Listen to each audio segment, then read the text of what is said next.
할렐루야. 하나의 가족 여러분, 좋은 아침입니다. 오늘 8월 7일 토요일입니다.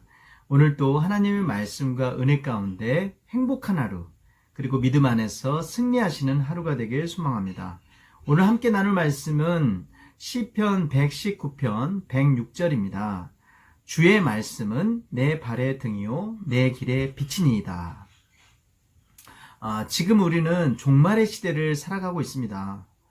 종말의 시기란 세상의 모든 창조물이 몇 년, 몇 월, 며칠에 곧 끝장날 거라는 그러한 말을 의미하는 것이 아닙니다. 예수님께서 말씀하셨던 것처럼 종말의 징조가 지금 우리가 살아가는 이 시대에 나타나고 있음을 의미합니다. 누가복음 21장에 보면 예수님의 종말에 대한 교훈이 있습니다. 예수님께서는 종말의 시대에 민족이 민족을, 나라가 나라를 대적하고 곳곳에 큰 지진과 기근과 전염병이 있겠으며 부모와 형제와 벗들이 서로를 대적하고 옥에 넘기기도 하고 심지어 서로를 죽이기도 한다고 했습니다. 이에 예수님께서는 이러한 종말의 시대, 환란의 시대를 살아가는 그리스도인들에게 너희는 스스로 조심하라. 그렇지 않으면 방탕함과 술 취함과 생활의 염려로 마음이 둔하여지고 뜻밖의 그날이 덫과 같이 너에게 임하리라 라고 말씀하셨습니다. 또한 이러므로 너희는 장차 올 이 모든 일을 능히 피하고 인자 앞에 서도록 항상 기도하고 깨어있으라 라고 말씀하셨습니다. 죽음과 사망이 왕노릇하는 시대에 살아가고 있습니다. 우리는 이러한 종말의 시대를 암흑과 어둠의 시대라고 표현할 수 있을 것입니다. 이러한 시대에 우리에게 가장 필요한 것이 무엇일까요? 그것은 바로 생명의 말씀, 빛과 진리의 말씀인 것입니다. 하늘을 우러러 한 점 부끄러움이 없기를, 종말을 살아갔던 시인 윤동주, 그 윤동주에 관한 이러한 이야기가 있습니다. 삶의 마지막까지 최선을 다해 삶을 살아가고자 했던 민족 시인 윤동주는 1943년 7월 14일 일본에서 일본 유학생 사상범으로 체포되어 1945년 2월에 해방을 채 보지 못하고 안타깝게도 감옥에서 생을 마감했습니다.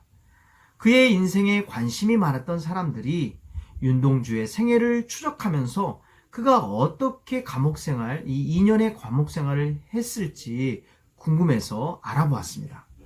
그가 있었던 일본의 큐슈, 후쿠오카 형무소에 남아있던 기록을 보면 그가 최후의 순간을 앞두고 한 가지 일에 몰두했다는 사실을 알 수 있었습니다. 그의 삶의 동태를 항상 감시하고 있었던 사람들이 이렇게 윤동주에 대해서 기록했습니다. 윤동주는 고향집의 편지에서 차입한 신약성서를 옥중에서 읽고 있다. 그는 날마다 이 책에 빠져 있다. 하나님의 말씀을 붙들고 인생의 최후를 마무리하고 있었던 윤동주에게 시라는 것은 바로 그의 신앙 고백이자 기도였던 것입니다.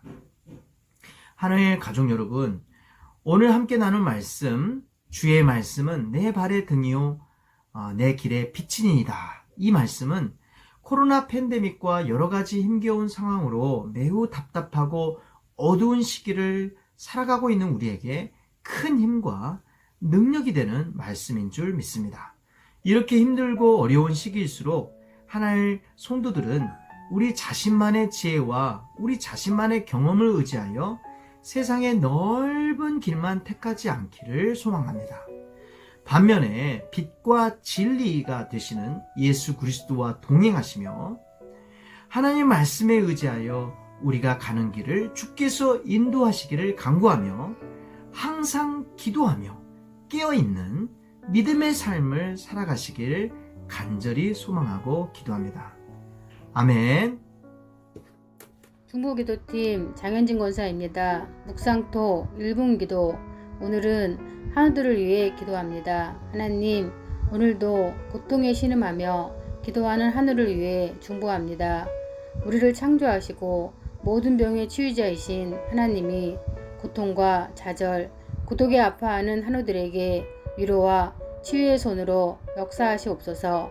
서로 병이 낫기를 기도하라고 하시고 의인의 간구는 역사하는 힘이 크다고 말씀하신 하나님의 말씀을 의지하여 기도하는 우리의 기도에 응답하시고 오랜 병환이 이제 맞춰지게 하시옵소서. 그래서 모든 통증은 사라지게 하시옵고 머리부터 발끝까지 하나님의 임재로 가득하게 하시옵소서. 우리에게 은혜와 평강 주시길 원하시는 예수님의 이름으로 기도드립니다. 아멘.